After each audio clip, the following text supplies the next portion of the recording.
to be working on some songs that we can sing with her. So that'll be awesome. We talked about, it was awesome, the song that we sang today, A New World, and it talks about from way up there, it's crystal clear, it's elevating our thoughts, it's thinking from a different level. But, when we talk about unity, we talk about, and some people might say, you know what, your message always comes to, it's our thoughts, it's about us, and, that kind of thing. And it brings me back to this story about a minister that for 6 weeks, he gave the exact same message. For 6 weeks, and the elders were kind of sitting there thinking, what is wrong with him? So one of them finally went and he said to him, I hate to say this, but do you realize you gave the exact same message for 6 weeks in a row? He said, that's good. I'm glad that you realized it too. And I'm going to keep giving it until you start living it. So I thought that was perfect, because we hear it over and over and over again, and we know the power of our thoughts, we know the power of our imagination, but yet we step out that door and the world gets so overwhelming that we just kind of move along, and we don't realize to stop and to think about where we're going. Do we want to just move along with everybody else the way they're thinking and stuff, or do we want to stop and do we want to move up to a higher level and think from that level?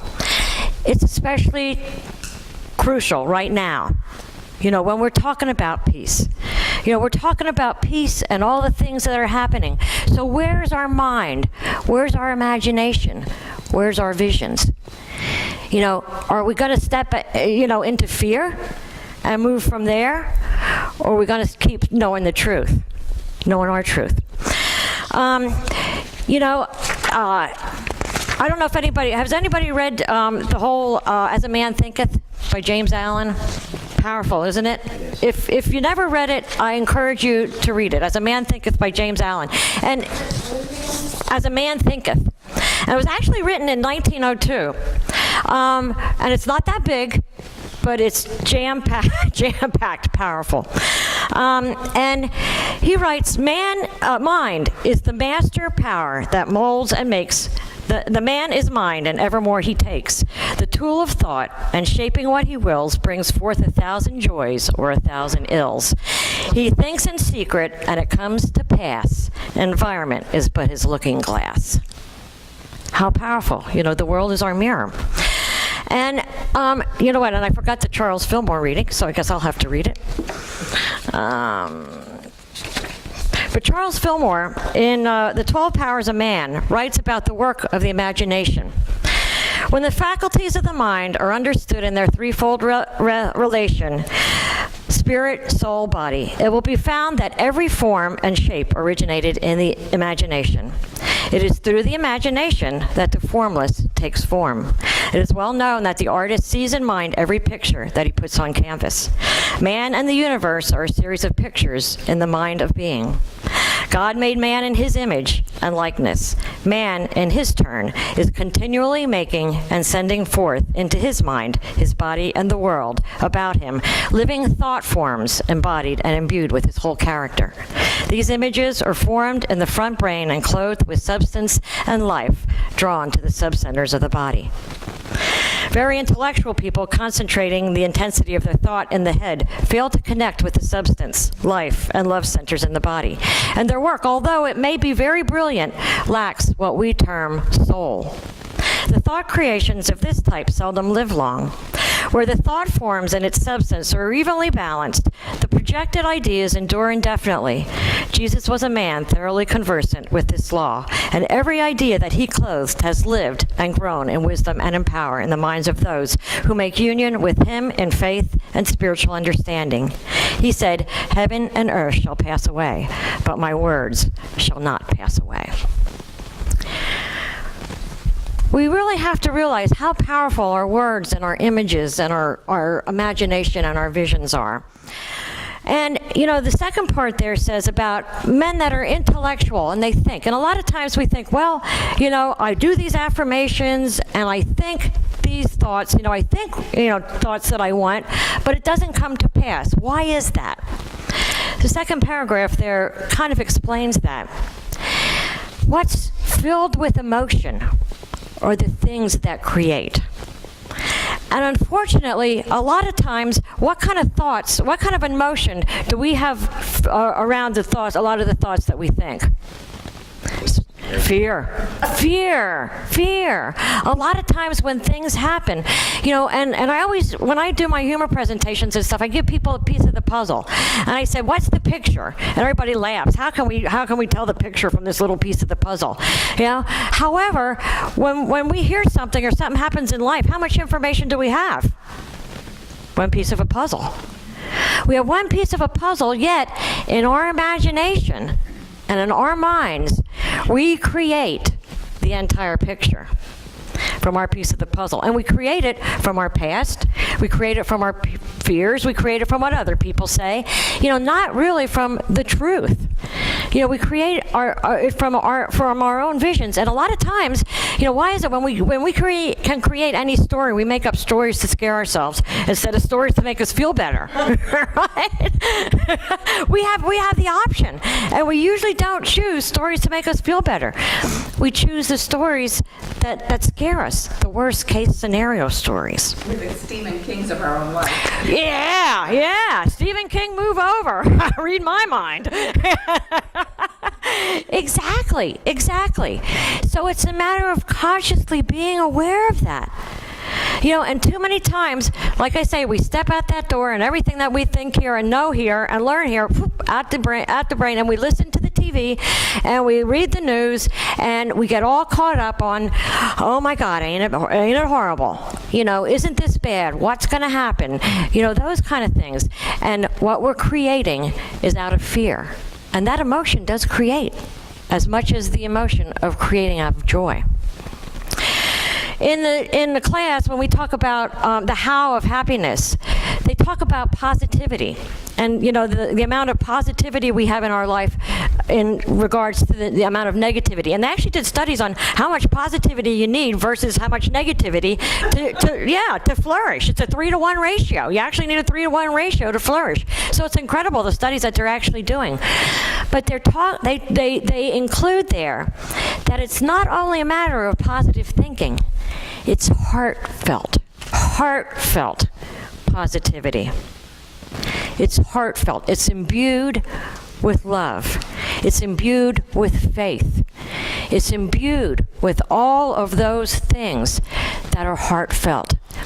It's with emotion. When we have something with emotion that we're going to create.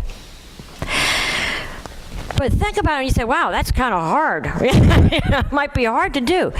Think about your most vivid dream, your dream of what you would like your life to be.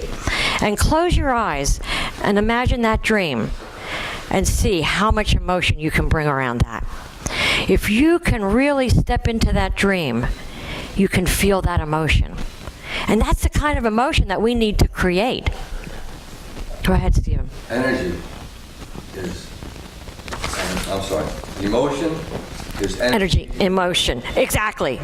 That's what emotion is. Thank you. Energy and motion. Yep, because that emotion is the energy that creates. That emotion is what we bring out. But it has to be heartfelt. It has to come from here, not just here. The whole Library of Congress in your hands is not going to do anything without emotion. Yeah.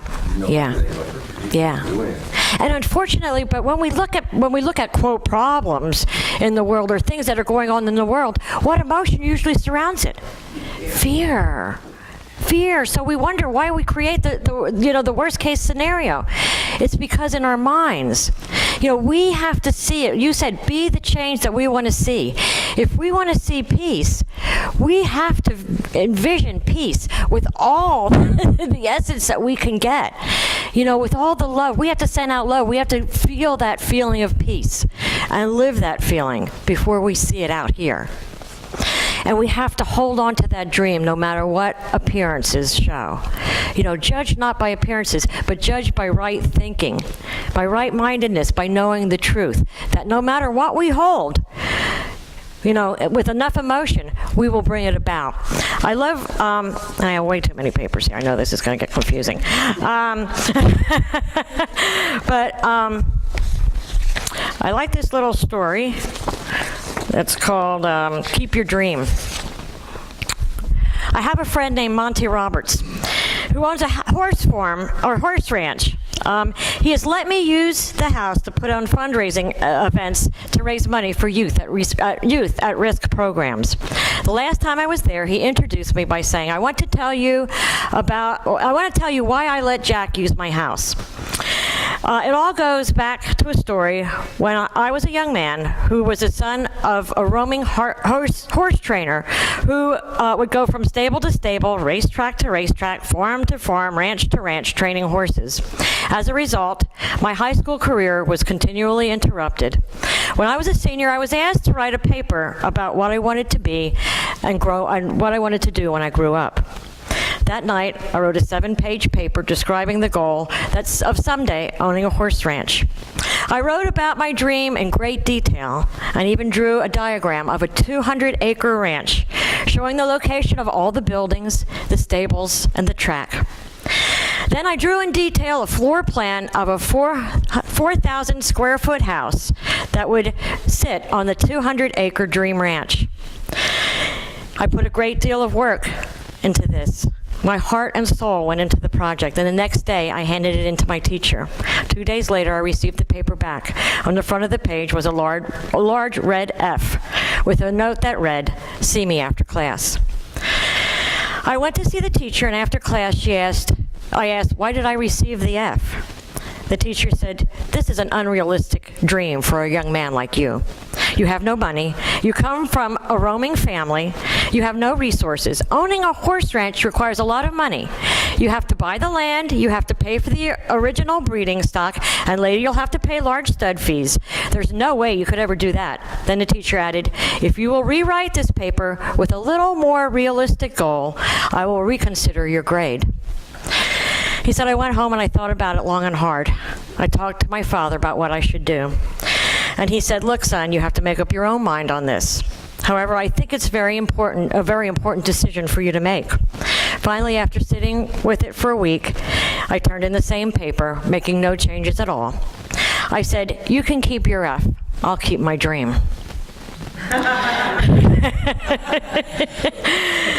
He said, "I tell you this story because you are now sitting in my 4,000 square foot home in the middle of my 200-acre horse ranch. I still have the school paper framed over the fireplace." He added, "The best part of my story was 2 summers ago, that same teacher brought her 30 kids to camp out on my ranch for 1 week. When the teacher was leaving, she looked at me and she said, 'Look, Monty, I can tell you this now. When I was your teacher, I was somewhat of a dream stealer. During those years, I stole a lot of kids' dreams. Fortunately, you had enough gumption not to give up on yours.'" That says a huge amount. You know, we can dream big, lofty dreams, and how many times are dreams squelched by even our own head? You can't do that. You need this to do that. You'll never do this. You know, or even kids. I remember, always my kids wanting to be this and that. Well, you need to get a job that's going to make you money. All of those things. But the truth is that no matter what, with enough passion and enough emotion behind it, we can create anything. Next week, we're going to do visioning. We're going to have a town meeting. We're going to talk about unity. And I have big dreams for unity, and we need everybody to dream together. We need everybody to dream and vision together, and, know that we're not a small church. We're not a small, congregation. We might be small right now, but we can have big visions.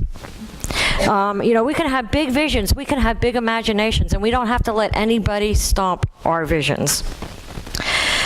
For our world right now, think about how huge it is to have visions of peace, to have visions of love, to have visions of everybody getting along.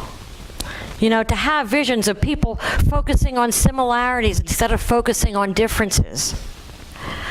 All we have to do is keep that vision in our head and not get sucked into all the negativity of what we hear, of what we read, of what other people talk about. Ain't it bad?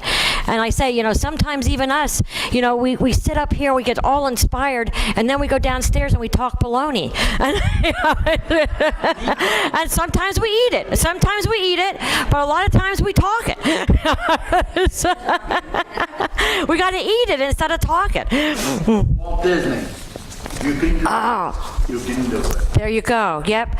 Whatever. All the masters tell us that. All the masters tell us that. All the men of success tell us that. Whatever the mind can conceive and believe, it can achieve. But what's the belief? Is that energy. That energy behind it. That's the belief. To really, really have that vision in your mind. I've been reading a lot of like Neville and, got me into reading James Allen again, and they all talk about, it's a matter of our visions. It's a matter about the thoughts that we think on a daily basis and what power are we giving them. Remembering that no thought is idle. No thought is idle, really. Go ahead. That F that she put on that paper, that was a reflection of her, and the F was fear. You're right. You're right. You're right. And and to know that whatever it is, it's our stuff. It's not their stuff. When we start saying that about other people, and I think one of the people that have amazed me the most is my son. From when he was 12 and he wanted skates that he couldn't get, but he said, "Don't worry, Mom, I'll get him better skates at a better price," and he did. He manifested one of those old station wagons, Nomad, a Chevy Nomad, and all these things. He's now living in a house that he said he imagined to live in since he was young.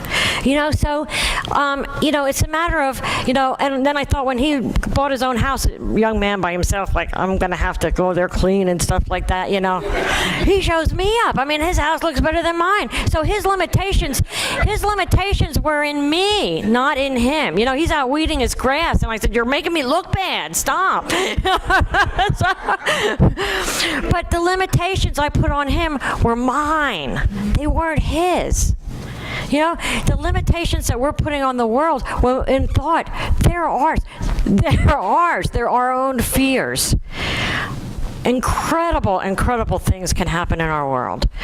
Peace is there, but it's got to start here. It's definitely got to start here. It's got to start here, and it's got to be brought to here, and it's got to be imbued with all the emotion that we can muster up. And when we vision for our own lives, when we vision for unity, we need to think big. We need to think big, and we need to have that emotion that goes along with it.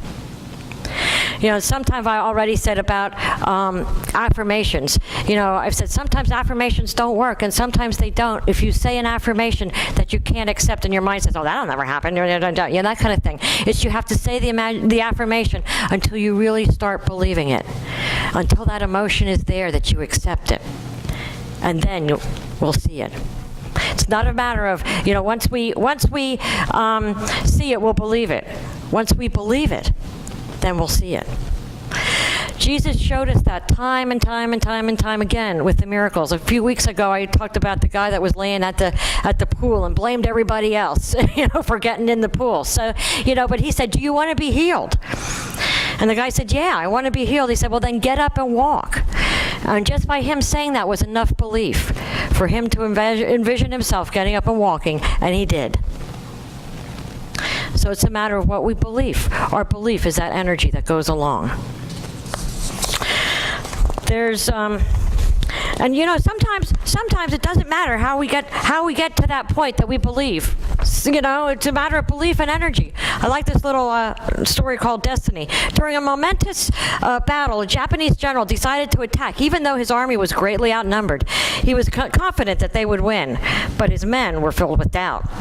On the way to the battle, they stopped at a religious shrine. After praying with the men, the general took out a coin and said, "I shall now toss this coin. If it's heads, we shall win. If it's tails, we shall lose. Destiny will now reveal itself." He threw the coin into the air, and all watched intently as it landed. It was heads. The soldiers were so overjoyed and filled with confidence that they vigorously attacked the enemy and were victorious. After the battle, a lieutenant remarked to the general, No one can change destiny. Quite right, the general replied as he showed the lieutenant the coin, which had heads on both sides.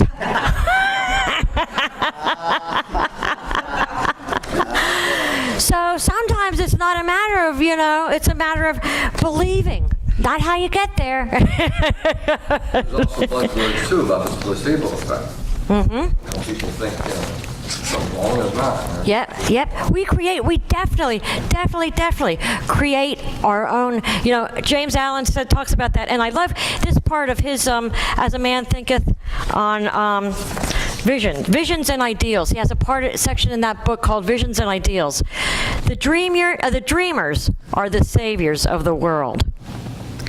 Are we able to be saviors? We got to dream. We got to dream loftier dreams. We have to dream dreams of peace. We have to dream dreams of love. The dreamers are the saviors of the world. As the visible world is sustained by the invisible, so men, through their trials and sins and sordid vocations, are nourished by the beautiful visions of their solitary dreamers. Humanity cannot forget its dreamers. It cannot let their ideal fade and die. It lives in them. It knows them as the realities which it shall one day see and know. All the things that we are doing now in our life, our luxuries, our peace now, was created by dreamers who had that vision and stayed with it. They had enough emotion, they had enough belief to bring it by. So if we want to be saviors, if we want to do something for the world, instead of doing a lot of, let's start with our visions. And our visions and our imagination will show us, will open doors that we need to do and walk through. And it's not a matter, I'm not saying just sit on your butt and do nothing but dream. When we have those dreams with enough emotion, those doors are open and we can walk right through them. And that's creativity. That's the power of creativity. That's the power of God, and that's the power of miracles.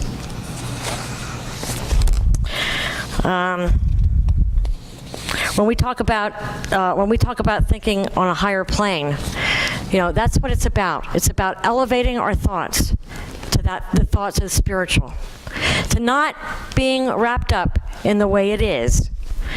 Sometimes our dreams get squelched by thinking, well, this isn't reality. It's not the way it is. We got to get away from that's the way it is and lift up our dreams to what it could be. Because once we start dreaming what it could be, that's what it will be. Okay, so I want to take these thoughts into meditation. Does anybody else have any comments before we go on? No? Take these thoughts into meditation. And as you get comfortable in your seat, just feel the floor supporting your body, your feet, the chair supporting your body. Feel that energy in the room.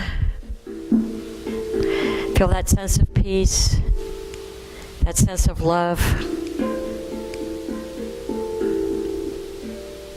that sense of power. Go into that quiet place. Go into that place of your dreams, the place of your visions.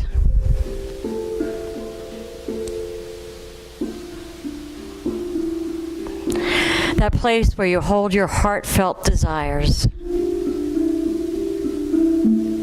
your God-given inspirations.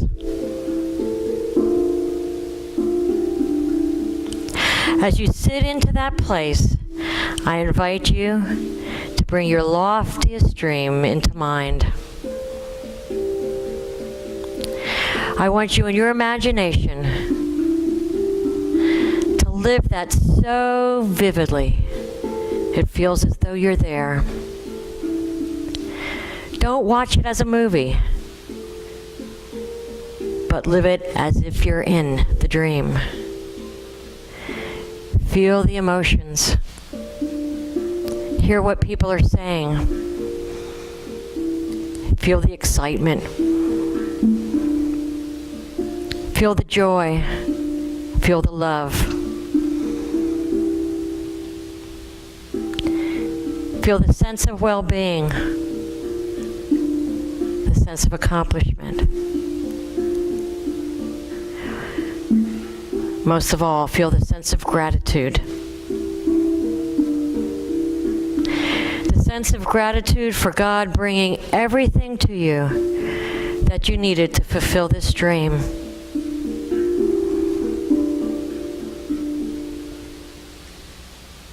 Say thank you.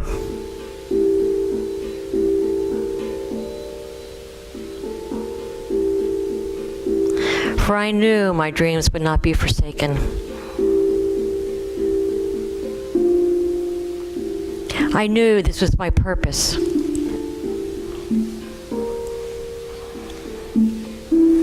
And I thank you for the energy, for the opportunities, for the people, for the places to bring this into manifestation.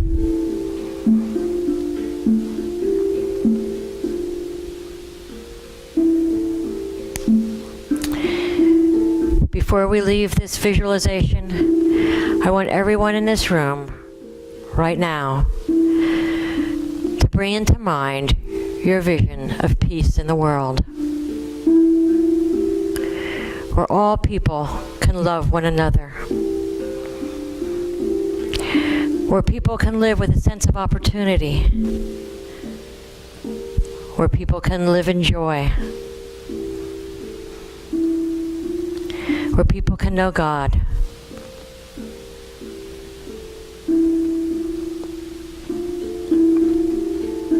Where there's a peace that passes all understanding. Where there's clean air, fresh food, and ample amounts of love. As we hold on to that vision with all the emotion that we can imbue, send that out into the universe and say, thank you, God. Thank you, God. And so it is. I invite you to come back into this room holding on to those emotions, holding on to that vision. Know that in this time you have been incredibly creative and setting off that motion and energy. And so it is. Amen. And you can come back anytime.